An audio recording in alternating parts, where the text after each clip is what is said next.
हमारे सामने सवाल लिखा हुआ है कि अपने घर के लिए सौदा लेने के लिए आमना अपने घर से निकली।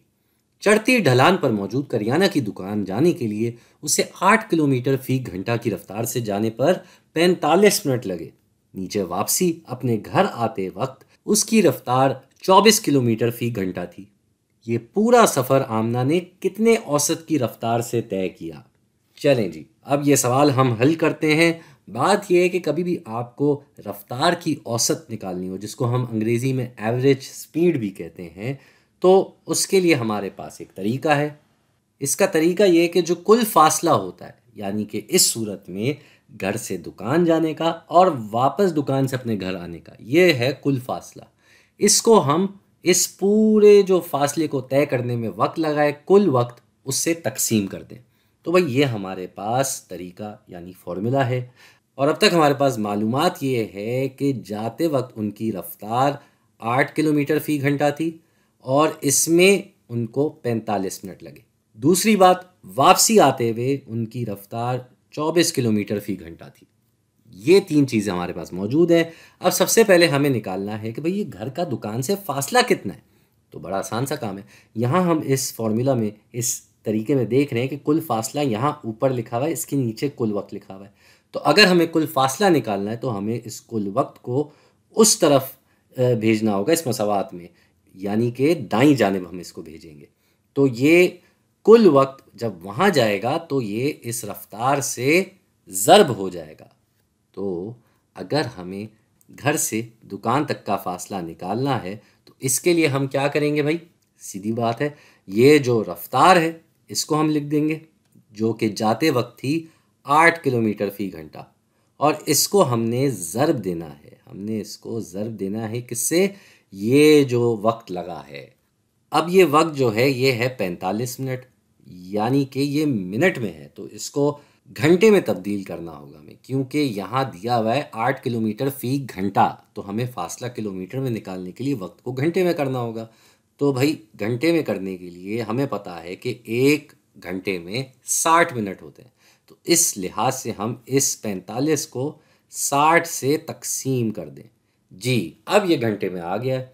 तो अब देखते हैं यहाँ पे क्या रियाजी बनी है हमारे पास। 8 को हमने ज़रूर देना है 45/60 से।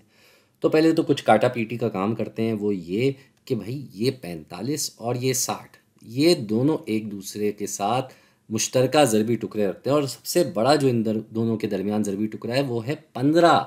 जी, 15 जो है वो 45 में जाता है 3 मरतबा और 60 में जाता है 4 मरतबा। तो यहाँ 3 आ गया, यहाँ 4 आ गया। इसके बाद जो अगली बात है वो ये कि ये 4 और ये 8, ये भी आपस में कट सकते हैं। वो कैसे? कि भाई ये 4 जो है ये 8 में जाता है 2 मरतबा। तो अगर हम इन दोनों को 4 से तकसीम करें तो यहाँ 4 कट के 1 हो जाएगा और यहाँ 8 कट के 2 हो जाएगा। यानी कि हमारे पास ये जो फासला आ गया है ये आ गया है कुल मिला के 6 किलोमीटर। तो हम ये नीचे फासला लिख देते हैं, 6 किलोमीटर। अब मज़े की बात यह है कि जो फासला हमारा घर का दुकान से है वही तो फासला दुकान का घर से भी होगा। तो ये जो हमारा कुल फासला है ये हमें पता चल गया। तो जाने का भी 6 किलोमीटर, आने का भी 6 किलोमीटर, यानी कि कुल फासला हो गया 12 किलोमीटर। अब हमें देखना है कि कुल वक्त कितना लगा भाई। बहुत आसान सी बात है, हमें वापसी पे बताया जा चुका है कि वापसी पे इनकी रफ्तार थी 24 किलोमीटर फी घंटा। तो अब हमें वापसी की मुद्दत निकालनी है। यहाँ इस फॉर्मूला, इस तरीके से हम समझ चुके हैं कि अगर हमें कुल वक्त निकालना हो तो वो कुल वक्त यहाँ ऊपर हम भेज चुके थे। ये रफ्तार अगर इसकी जगह नीचे आ जाएगी तो कुल फासले को रफ्तार से अगर हम तकसीम करेंगे तो हमारे पास वापसी की मुद्दत आ जाएगी।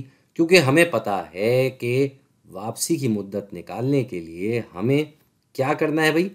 हमें इस फासले से जो हम यहाँ निकाल चुके हैं 6 को हमने तकसीम करना है वापसी की रफ्तार से, जो कि यहाँ पे दी हुई है 24 किलोमीटर। तो भाई इसको हम इससे तकसीम करते हैं, यहाँ नीचे 24 लिख देते हैं। 6 24 में जाता है पूरे 4 मरतबा, यानी कि अगर ये एक दूसरे से कटेंगे तो यहाँ आ जाएगा 1 और यहाँ आ जाएगा 4। तो वापसी पे जो है इनको लगा है कुल मिला के 1/4 घंटा। तो भाई ये हो गया हमारे पास वापसी का भी वक्त। जाते हुए लगे थे भाई 45 मिनट, जो कि 3/4 घंटे के बराबर है। तो हमारे पास जो है वो कुल वक्त कितना हुआ, 3/4 और 1/4, इसको हमने जमा कर देना है। तो इसको जब हम जमा करते हैं, इसको ज़रा यहाँ लिख लेते हैं। तो ये जो पूरे सफ़र का कुल वक्त है, ये निकालने के लिए हमें क्या करना है, हमने 3/4 को 1/4 से जमा कर देना है। तो 3/4 और 1/4, इसको यहाँ जगह की कमी की वजह से हम ऊपर लिख रहे हैं। और ये हम देख सकते हैं कि 3/4 को 1/4 से जमा किया जाए तो जवाब आ जाता है 4/4, जो कि सिर्फ एक ही है, मतलब 1 घंटा है। तो भाई 12 को हम 1 से तकसीम करेंगे। तो 12 को 1 से तकसीम करते हैं तो जवाब 12 ही आता है। जवाब 12 ही आएगा। यानी कि हमारा जवाब क्या हुआ कि पूरा जो सफ़र है वो तय करने में क्या रफ्तार की औसत थी, वो थी 12 किलोमीटर फ़ी घंटा। जी, 12 किलोमीटर फ़ी घंटा।